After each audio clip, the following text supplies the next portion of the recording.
Ustedes continúan con la sintonía de los medios de comunicación de la Universidad Técnica del Norte. Retransmite nuestro programa Radio Universitaria en la 101.1. Hace 8 días conversamos con el doctor Julio Blones. Él es ecologista, biólogo y educador ambiental, es venezolano. Y pudimos tratar algunas plantitas medicinales, porque son muchísimas, pero de todas maneras, aprovechando su estadía acá en la Universidad Técnica del Norte, vamos a seguir conversando de las plantitas medicinales de uso común de nuestro pueblo y que son medicinales, doctor. Buenos días. Buenos días. Doctor, el eucalipto, aquí encontramos en grandes cantidades, sí, y es muy importante para las enfermedades de vías respiratorias.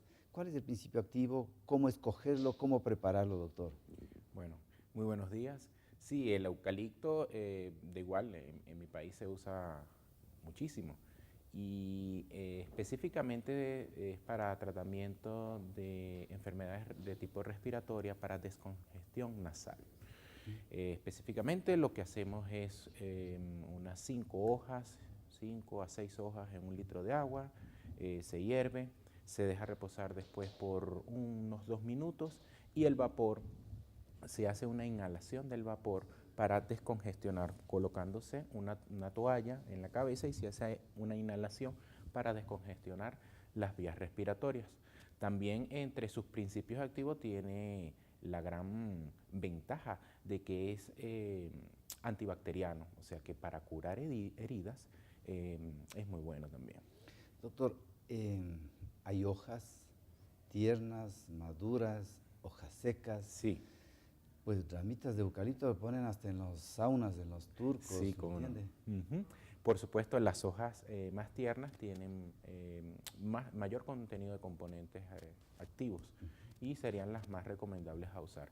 Importante, como siempre digo, respetar las dosis, porque si nos excedemos con cualquier tipo de planta, nos excedemos en las dosis, pues tendríamos complicaciones. Entonces, en vez de curarnos, pudiéramos más bien enfermarnos. Fíjense que en la naturaleza y venenos muy potentes provienen de plantas. Entonces, también es importante las dosis. ¿Por qué hago esto? He escuchado mucho, conversando con la gente, que me dice, cónchale, doctor, mire, yo tomé tal preparado, tal preparación, pero yo quería curarme lo más rápido posible. Entonces a mí me dijeron que le colocara 3 hojitas de la planta medicinal en una taza de agua y hirviera, pero yo, que era por 3 días, no, pero yo quería que eso tuviese un efecto rápido. Y entonces le coloqué 9, como para concentrarlo y entonces al final pues la persona tuvo complicaciones. Entonces es importante, o sea, debemos respetar las dosis y por supuesto el tiempo de administración de la fitoterapia. Exactamente, la fitoterapia, como todas las plantitas, tienen un principio activo, es un compuesto químico, que el origen de la medicina fue en las plantitas y después se sintetizaron las sustancias y ya tenemos imitaciones y químico, pero claro, hay que cuidar la dosis y el tiempo. Como el médico cuando prescribe un medicamento, un antibiótico para una bronquitis, dice, tómese esta citromicina de 500 miligramos una vez al día. Exacto. Durante 3 días. Así tiene que ser la utilización de las plantitas. Entonces, el eucalipto cuando es tierno es mejor que cuando está maduro. Sí, porque el componente activo está más en mayor cantidad en sus hojas tiernas. Porque el eucalipto ha sido utilizado también como saborizante, en perfumería. No solo, ya las abuelitas nos hacían hacer justamente como usted, hervir el agua, poner las 3 hojitas, poner una toallita y ese vapor inhalarlo. Y se daba la descongestión bronquial, pues, sí, porque sirve para la infección de vías respiratorias. De igual manera, hacer preparados con, en este caso con panela o miel,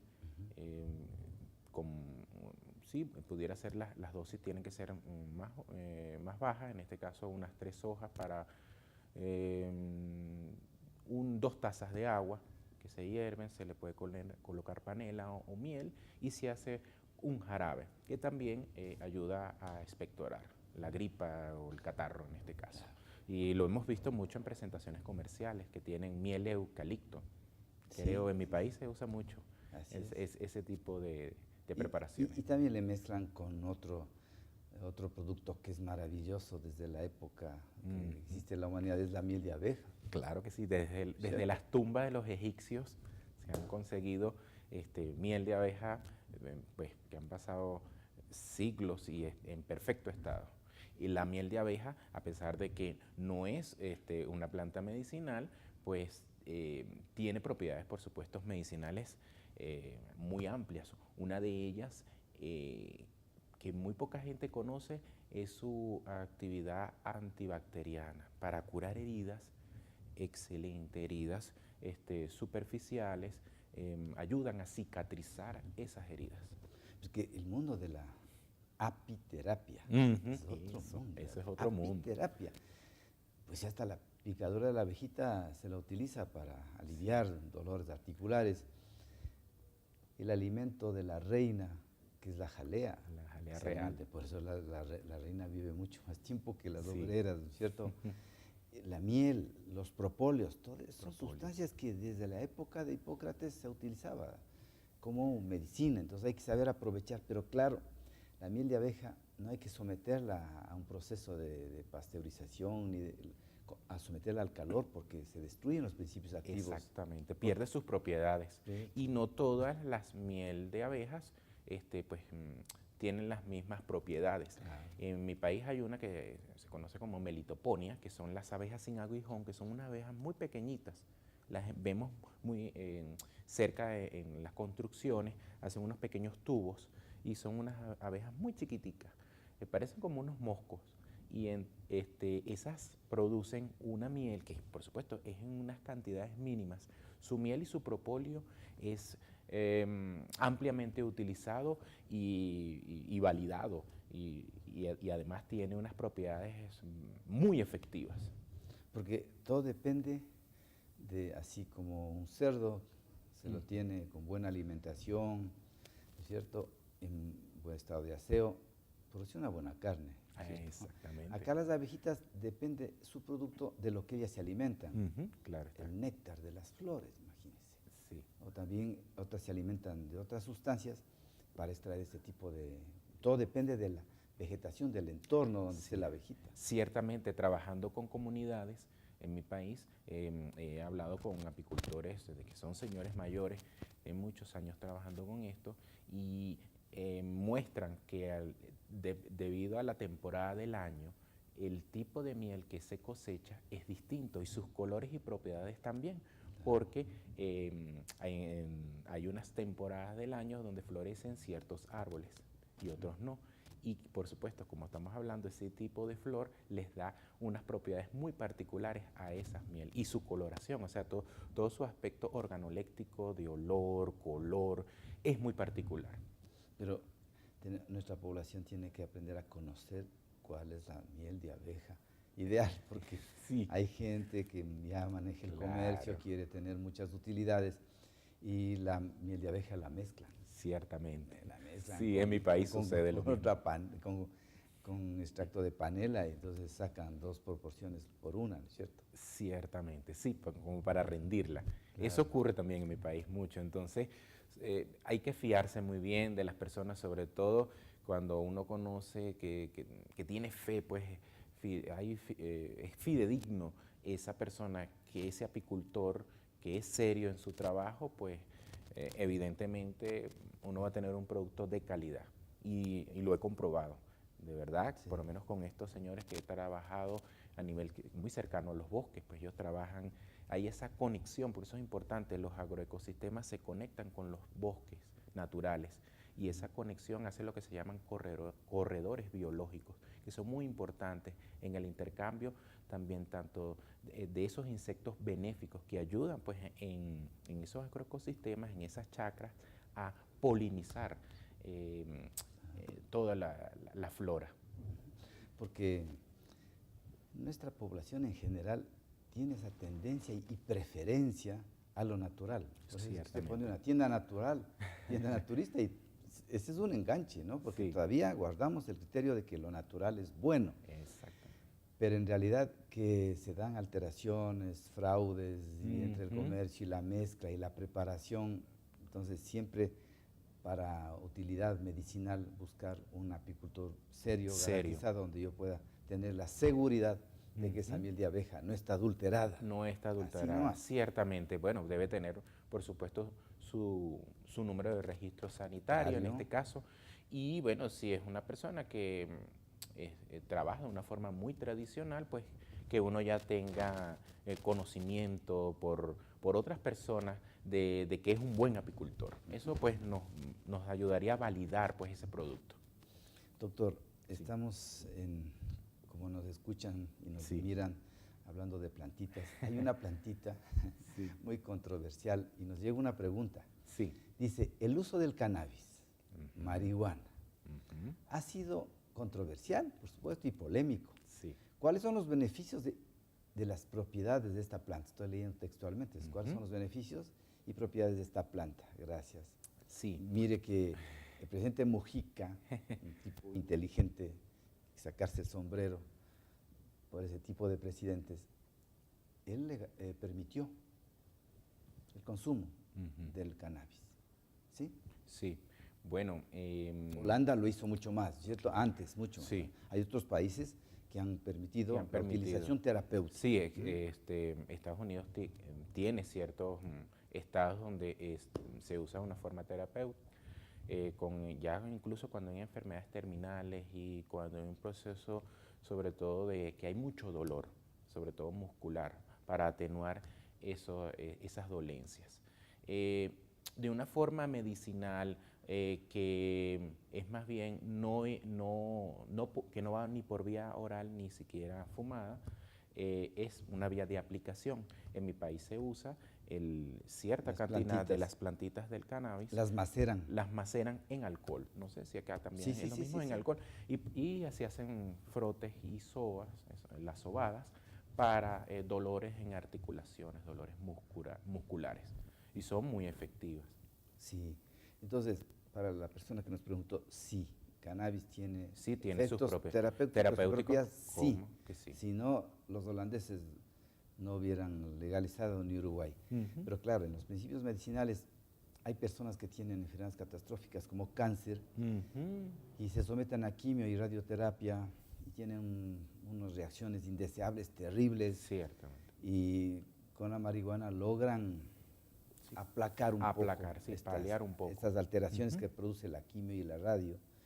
Y también yo escuché a un homeópata, amigo mío, bioenergético, que como dice el doctor Bliones, cogen las hojitas, maceran en alcohol, Maceran en alcohol, sí. y se aplica, Y se aplica, ciertamente. ¿cierto? Entonces, como la piel, la vagina, los ojos, en cualquier parte que nos apliquemos, nuestra piel tiene la capacidad de absorber el principio activo. Entonces, si se aplica en lugares dolorosos, pues le va a dar resultado. Es como cuando usted tiene un hematoma, un cúmulo se cayó y hay un gran hematoma, una gran colección de sangre y está con chinchón, dice en nuestro pueblo. No tiene usted medicina al alcance. Cuando hacíamos la medicina rural hace muchos años, se le dice, coja una hojita de col cruda, ¿no es cierto? La hojita de col.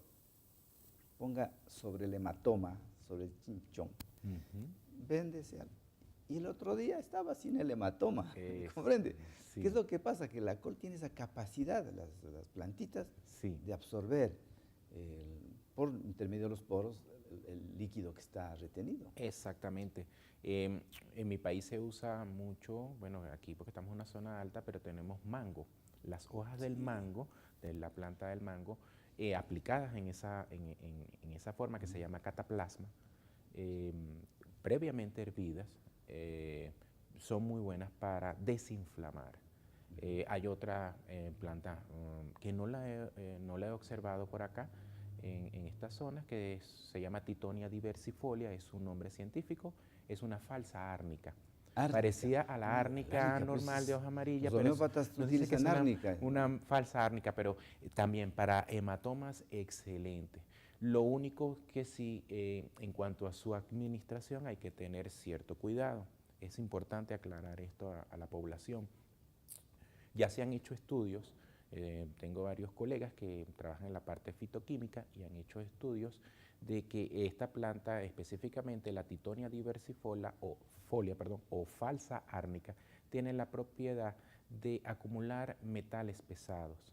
Ella en mi país crece muy cerca de las orillas de la carretera, donde por supuesto hay parte de lo que es el asfalto. Claro. Y entonces ella tiene... ¿Qué es lo que sucede? La emanación de los gases de los gases vehículos. También, sí. Entonces, ¿qué pasa? Ella acumula estos metales pesados. Importante que cuando lo estamos aplicando no hay ningún tipo de problema porque la mayoría de las veces cuando nuestros abuelos nos dicen para hematomas es aplicar por vía cataplasma, pero el problema es que a veces están sacando ahora unas cápsulas para ingerir. ¿Qué sucede? Si esa planta no está cultivada idóneamente, puede tener altos contenidos de metales pesados y entonces pudiéramos estar ingresando esos metales pesados a nuestro organismo. Y así como otra, hay una que aquí ustedes tienen, nosotros la conocemos como pira, que es un amaranthus. De verdad que no recuerdo ahorita el nombre común que le tienen ustedes acá. ¿El amaranto? El amaranthus, sí, que se come muy sencillo. Una proteína. Claro, vegetal. Es muy buena, pero ojo, siempre cómo la sembramos, dónde la recolectamos, porque a veces el amaranthus, en mi país ya se han hecho estudios, que puede crecer al igual que la árnica a la orilla de la carretera o en terrenos baldíos. Está contaminada. Entonces tiene la capacidad de poder absorber algunos metales pesados e incorporarlos. Y bueno, pues puede traer, no vamos a ver las complicaciones a corto ni media, sino a largo plazo. Entonces es importante, así como el amaranthus, cualquier tipo de planta que vayamos a tomar, tratar de tomarla, sembrarla, siempre hago esa acotación, que hagamos la siembra orgánica. La hagamos en nuestro hogar, en nuestras macetas, como hablábamos la semana pasada, y si la vamos a tomar de unos terrenos baldíos, bueno, hay que tener entonces sus ciertas precauciones. Importante también cuando vamos al mercado.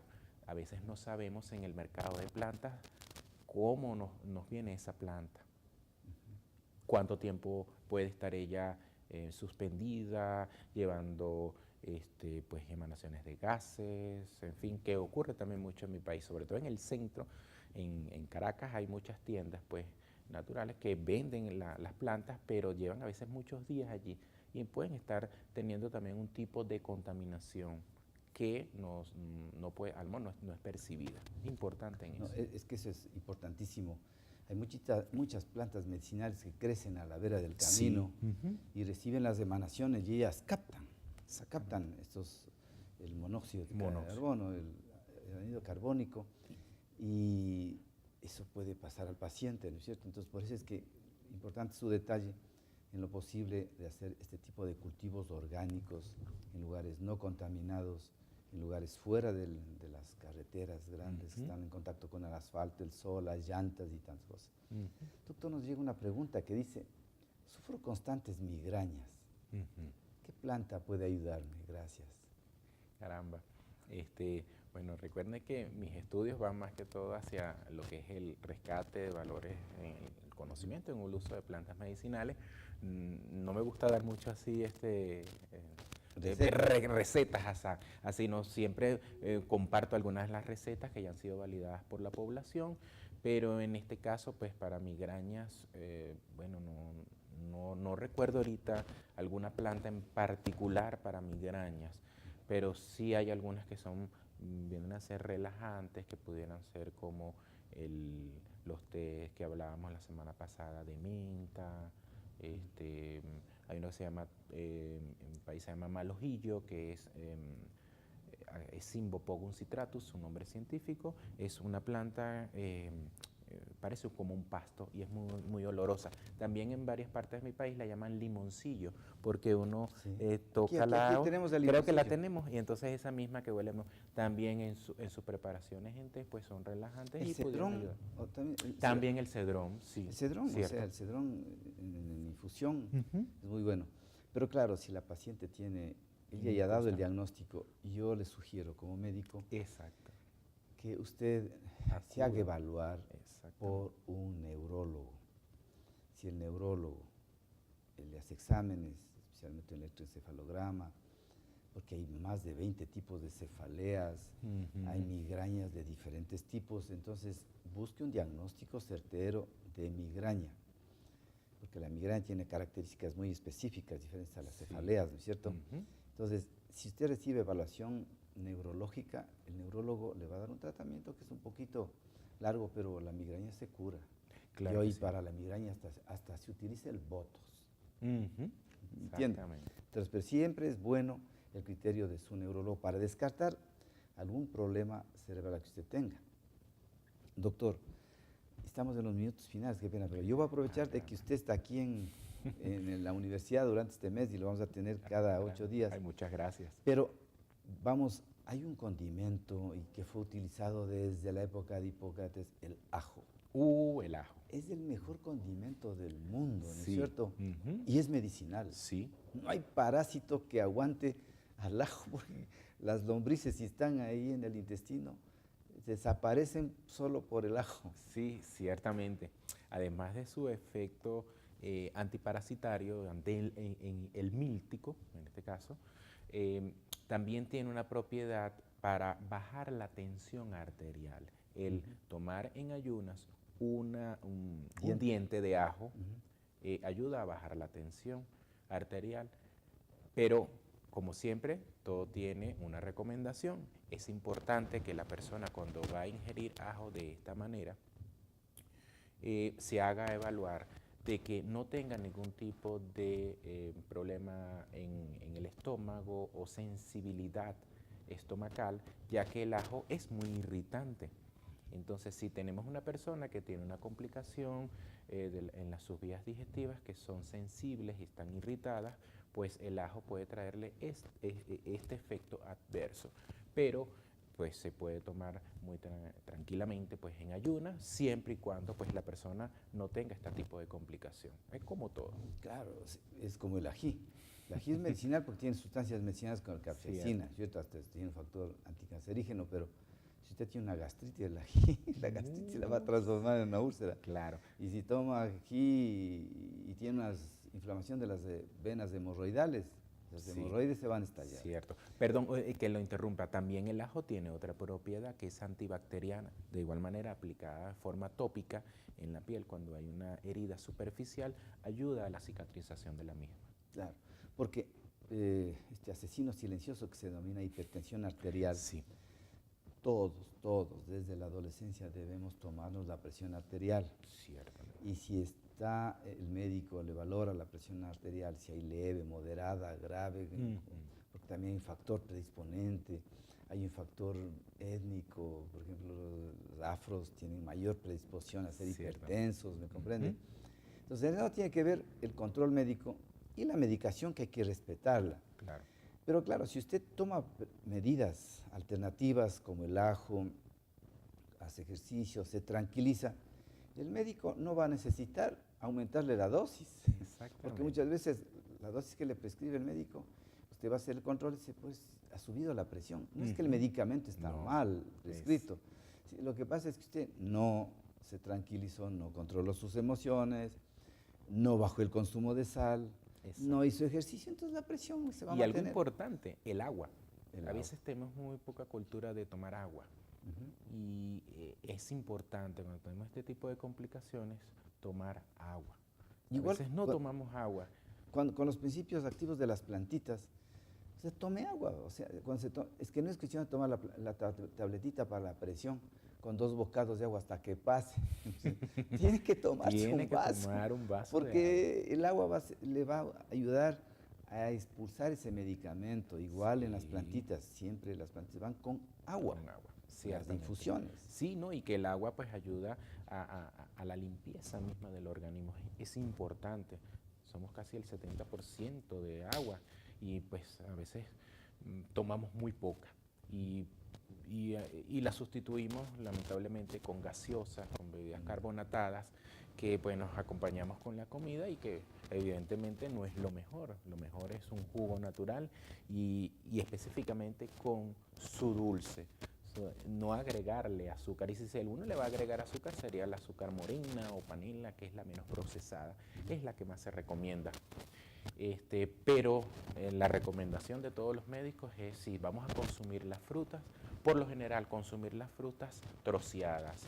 Y parece mentira, no en jugo, porque también se pierden las propiedades en el momento que licuamos las frutas. Entonces, comer frutas, eso también, las frutas pues son medicinales. Y el tener una ingesta continua de frutas, pues nos va a nivelar y a mantener muy bien el organismo. Y usted ha traído al tema las frutas. ¿Cómo desperdiciamos las pepas y las hojas? Ciertamente. Porque usted se puede hacer una infusión de la hojita de guanábana y eso es como hacerse una quimioterapia. Exacto. Y las hojas botamos. Y botamos, sí. Las cáscaras botamos. Uh-huh. O sea, pelamos la naranja, la mandarina, botamos.